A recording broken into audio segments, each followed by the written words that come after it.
"Don't touch me, please," she begged. However, he did. The following day, 300 warriors arrived for her. 300 warriors don't just show up, all night, not for anybody, not for anything commonplace. Silas Ward discovered this when the sound of hooves awakened him up. It seemed like the beats would never end. The wooden walls trembled with thunder of his commercial establishment and shook each bottle on his shelf. He staggered to still somewhat inebriated from the previous evening, anticipating perhaps no more than a dozen riders. The horizon was dark alongside them. They sat quietly on their horses, lined up precisely that extended farther than his eyes could see might come next. No raised, no war-paint weapons, only a heavier sense of silence. More than any danger he had ever heard. In the an elderly man with silver braids in the middle waited, staring at Silas's door, with stone's patience. However, this is what didn't make sense. As of yesterday, when the girl had pleaded with him to keep her safe. The precise words she had said in slurred English as he retreated toward his storage space, she hadn't appeared too significant, merely another native who would went into his post in search of employment. He had taken hold of her wrist and made her stayed and forced her to stack his items in spite of her tears. It was just business.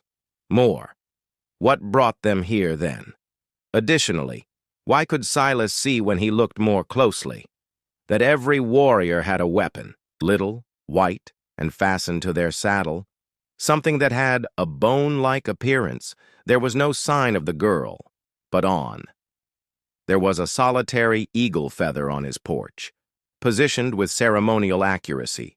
Silas had spent enough time in the area to understand that feathers weren't present by mishap. They had significance. They were communications. He simply didn't know what message 300 armed guys were attempting to email him, or why not just take a "it looked like" the girl's wrist was broken rule that was unknown to him. The previous day, Silas Ward had considered he is the most intelligent man in the territory. He had his trading post at the intersection of 3 trails, and all passengers in need of supplies have to handle him. He determined the costs. He established the guidelines and took what he desired when he desired it. In the morning, she had entered his shop like any other.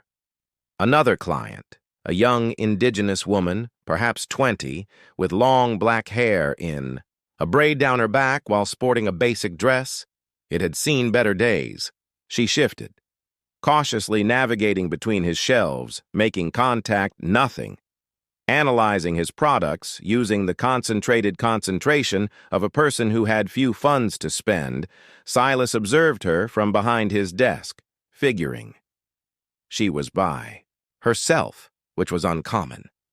Native women seldom ever traveled, without the safety of family or tribe. She continued to look at the door as though anticipating someone, but nobody showed up. "You require work?" "Not really," he cried out, querying. He noticed something when she turned, in her dark eyes, which ought to have alerted him. Yes, fear, but something else as well. Something that appeared to be nearly awareness, as though she was aware of his identity, before he was aware of her identity. "I can pay," she spoke softly, while displaying a tiny leather bag for sugar, flour, medication. But Silas had already started to move. Across the desk. He had been by himself at 3 months of this post, and the observation of something ravenous being stirred by a young woman in his chest. Slow business meant that he was fed up with obeying everyone's commands. Who passed over? This individual he could manage. "Works easier than coin," he remarked, taking a step forward. "The store requires cleaning.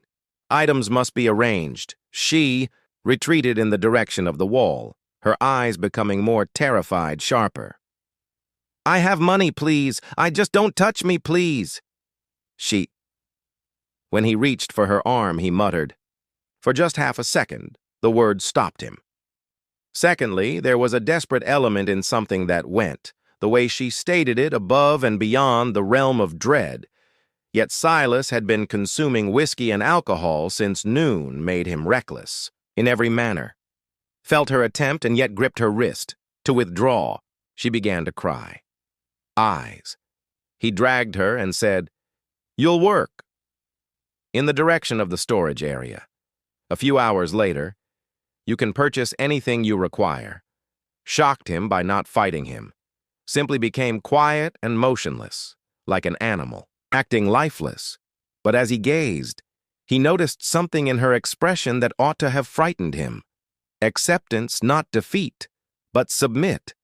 If she had anticipated this time, her life long, as though everything that came next had long been chosen. He had never even taken her wrist. Several hours after she had stacked his products and meticulously swept his floors. Pause. She posed a query that made his blood become icy. "Are you aware of my name of her father?" Silas had made fun of her. Inquiry concerning her dad. Laughed till his stomach ached, and he shed whiskey tears down his cheeks. "I don't, sweetheart, know the names of any of your people." All of you, I thought she looked the same. She hadn't responded, just stood there and held the abuse. A bag of flour, anticipating his amusement to subside. When the quiet Silas wiped his eyes, feeling stretched, too long. I attempted to concentrate on her face by the cloud from the drink. "Why should I worry about your father, since tomorrow you'll meet him?" Her tone of voice made his throat tightens with laughter, not like a threat rather than a pledge, such as a basic fact. The manner in which someone might state winter would arrive or the sun would rise. Should I be afraid of that? Silas grabbed the bottle that was on his counter. Need a second sip to remove the weird cold that came from her words. Tilted her head and used those to observe him. Dark eyes that appeared to be overly perceptive. Because you're lonely, you drink. Because you're weak, you touch women. Take something that isn't yours since you think that nobody can stop you.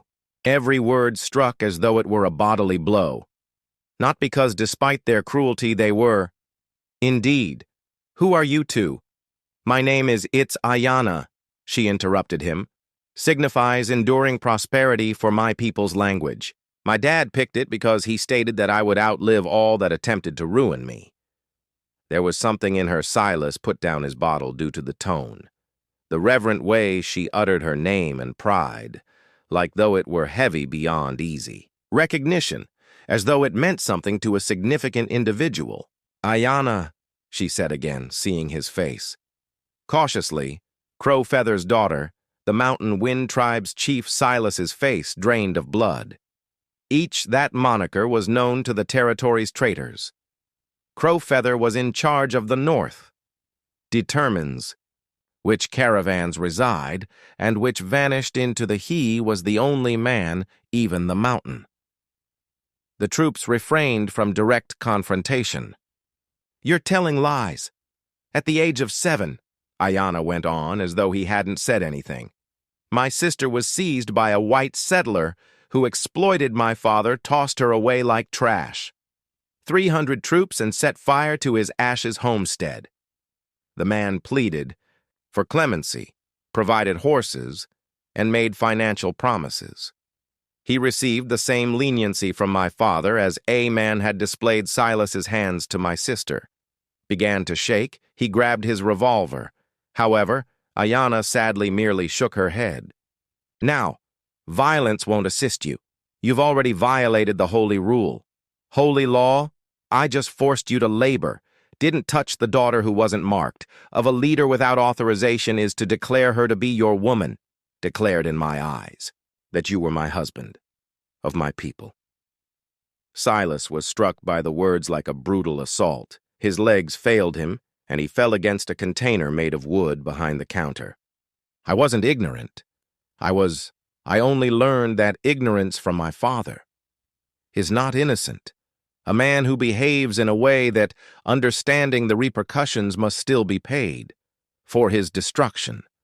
Out of the wind had started to increase, shaking, The trading post's windows.